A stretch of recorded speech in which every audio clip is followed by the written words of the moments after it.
Hey everyone, this is WobblyWallaby. Here's a sneak peek of one of the new tough instances released on the beta server for Ragnarok Mobile. It is called Ghost Palace.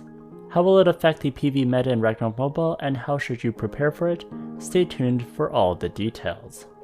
This new instance can make your gear stronger. For example, I can add it to my weapon or accessories to give it a boost. So this is required if you want to get stronger in this game. You have to be level 160 to do this instance, and the boss is as tough as the PSR dragon. It has enough HP, so even though this account could clear Legend Museum and Isles quickly, this will take teamwork or a whale account to clear it. The boss is Fire Element, which is immediately bad news for Sarah since her high damage skills is fire. If you'd wanted to invest in her for PvE, you may want to reconsider, especially if you're going to suffer in this instance when it gets released. This is also bad news for Inferno Armor and Genos, who are heavily tied to fire as well. The classes that I think will excel will be Rathgrassi, Kalitzberg, and Fenrir, which can all be converted to water. For support, having a Saint is great because you want to have Faith Pray and Res to keep you alive. Next in preparation, I previously gotten 2 Ultraman cards. This is a key accessory card for dealing with this boss since it is Demon. This was an event card, so make sure you get them quickly as there are limited quantities. Also on some servers, this event never happens, so you may not have access to this. Also for support, I'd highly recommend the Jack or Jack Star card for the great fire damage reductions. You also need to have one ideally deposited as well for more fire damage reductions. I personally have 2 Jack cards, as 2 Jack Star cards is a bit too rich for me. Next, Gloom is also a great armor card as it does 15% damage to demons.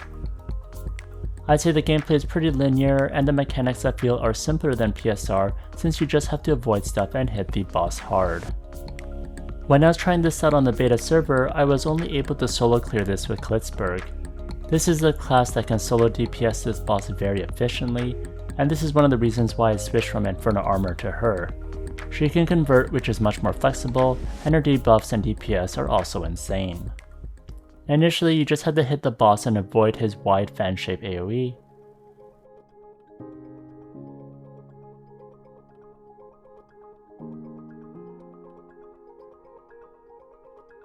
Once he gets to about 80% HP, he makes a big yellow field, which hurts a ton if you stay in it.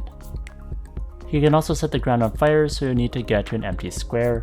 His fan-shaped damage doesn't do that much damage, so you can tank that to avoid stepping in the actual fire.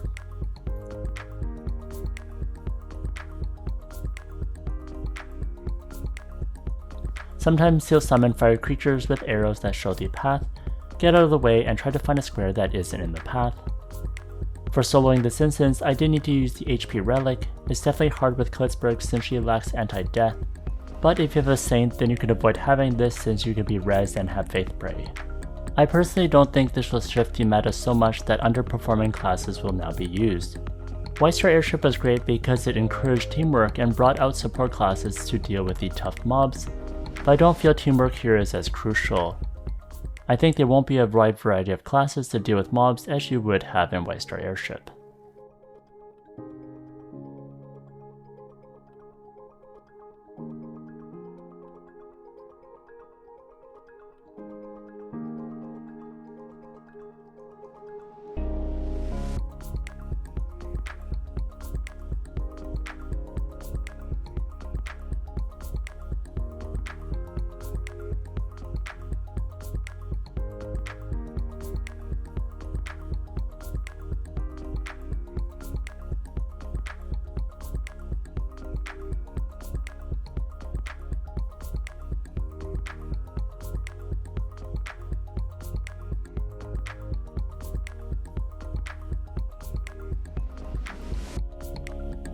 The boss goes down.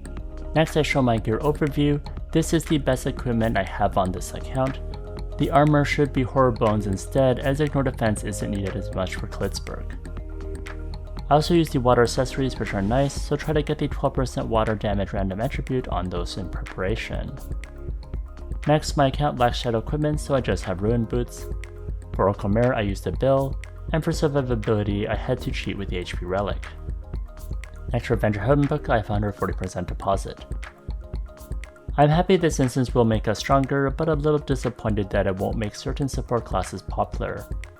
I'm also sure that many will be sad that their main class, who may primarily deal fire damage, may underperform and feel like they need to switch to a class that can deal water damage. This is a sneak peek, so we'll see if the devs will change anything in the future. If you enjoyed this video, please like, comment, and subscribe. Here's a video that I'd recommend, and if you want more sneak peeks, check out this playlist over here.